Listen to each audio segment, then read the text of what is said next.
सलाम नमस्ते दोस्तों, मैं हूं अली और आप देख रहे हैं अली रियलिटी। दोस्तों, इजराइल और फ़िलिस्तीन के बीच एक वादा हुआ था, जिस वादे के तहत दोनों को सीज़ फायर का पालन करना था।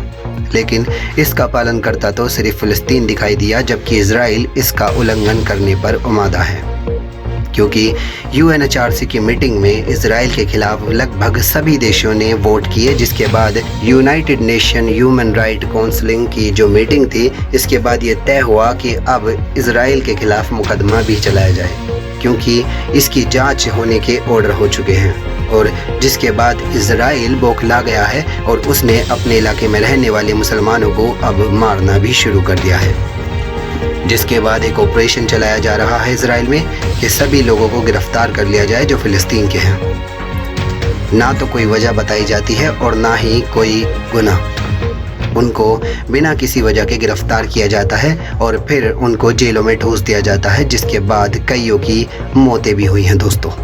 ऐसे ही वेस्ट बैंक के रामल्ला इलाके में एक अल अमीर नाम की जगह है, जहां 24 साल के अहमद फहद को गोली मार दी गई। दरअसल अहमद फहद जो अल बिरहन नगर पालिका में एक वर्कर थे, जिनकी कुछ ही दिनों बाद शादी भी होनी थी, लेकिन उनको रामल्ला के अल शवेत इलाके में गोली मारकर उनकी जान ले ली गई। डॉक्टरों ने अपनी रिपोर्ट में बताया कि उन्हें इतनी पास से गोली मारी गई है, जिससे उनके शरीर में 2.5 सेंटीमीटर का छेद हुआ और जिसके बाद वो गोली निकलते हुए उनके शरीर से 7 सेंटीमीटर का छेद बनाकर जा चुकी थी, जिसके बाद उनकी मौके पर ही मौत हो गई। जिसके बाद उनके घर के आसपास काफ़ी भीड़ जुटने लगी, जिसके बाद उनके दोस्त भी वहां आए और नारेबाजी शुरू हो गई।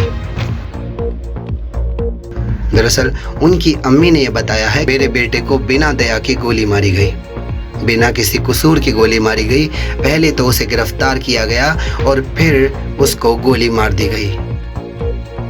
मेरा बेटा हमेशा मुस्कुराता रहता था। उनकी अम्मी फहद ने अपने बेटे के पोस्टर को पकड़ते हुए रोना शुरू कर दिया, जिसके बाद वहाँ जो लोग जमा थे उनकी आंखों से भी आंसू झलकने शुरू हो गए और वहाँ फ़िलिस्तीन की नारेबाजी भी शुरू हो गई दोस्तों। जबकि उनके पैरों में भी गोलियां मारी गई और उनके पीछे से वार करते हुए उनकी कमर में एक के बाद एक गोली मारी गई दोस्तों।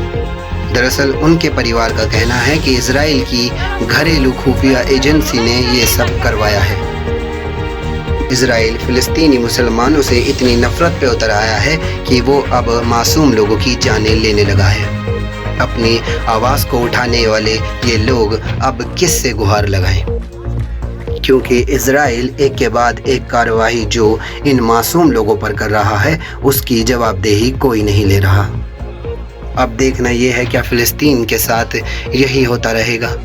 क्या मासूम लोगों की जानों का हत्यारा इजराइल हमेशा ही बना रहेगा? कैसी लगी आपको ये रिपोर्ट? लाइक कीजिए, सब्सक्राइब कीजिए, शेयर कीजिए इस वीडियो को। जय हिंद, अल्लाह हाफ़िज़।